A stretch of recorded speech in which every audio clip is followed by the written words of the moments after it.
Bien, on en vient à ce dossier d'enquête en 3 minutes chrono avant de recevoir nos invités qui sont de l'Union des impactés du barrage hydroélectrique de Swapiti. La traque contre l'homme d'affaires Ibrahim Taher, objet d'une enquête internationale par les autorités américaines, se précise davantage avec cette promesse de 10 millions de dollars de récompense à toute personne qui se rendrait utile à la détermination de ses relations financières avec le mouvement terroriste libanais Hezbollah.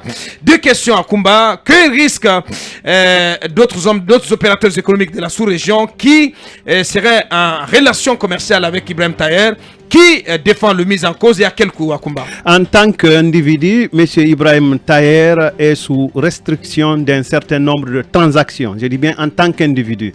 Mais je reviens sur les 10 millions de dollars. Comme récompense promise par les services américains pour celui qui aiderait à déterminer la manière dont M. Ibrahim Taher aurait sorti de l'argent de l'aéroport de Conakry, puisque c'est ça l'accusation principale, ce n'est pas de l'argent qui soit passé par une transaction bancaire, sorti de l'argent à travers l'aéroport de Conakry sous le titre d'aide à la lutte contre la Covid-19 pour le Liban, et cet argent aurait été retrouvé. Rappelez-vous qu'on a parlé avec un membre du gouvernement qui nous avait dit que certains billets de dollars entre les mains de ces gens-là avaient été retrouvés entre les mains des acteurs du Hezbollah. Alors, M. Ibrahim Taher, sous la dénomination de 3 noms différents, permettez-moi rapidement d'y aller. Et il est à la fois Ibrahim Amin Fadla Taher, il est encore Ibrahim Fadlala Taher, il est également Fadlala Brahim Taher. Il a 2 dates de naissance, 10 novembre 1963, 11 octobre 1963.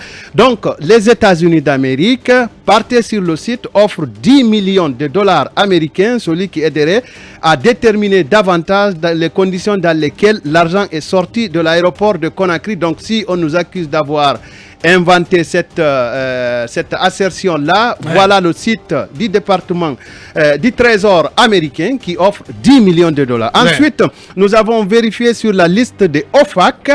La liste des OFAC, c'est le service américain Office of Foreign Assets Control, qui contrôle les avoirs étrangers et qui aussi a inscrit M.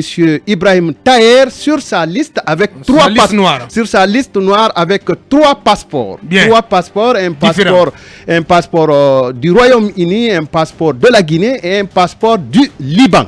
Donc, c'est 3 passeports et ce service aussi offre des récompenses à celui qui aiderait. Et là également, M. Ibrahim Taher apparaît avec 3 noms différents. Taher Ibrahim Amin Fadlala, Taher Ibrahim Fadla, Taher Fadla Ibrahim. Alors, pourquoi nous posons la question aujourd'hui?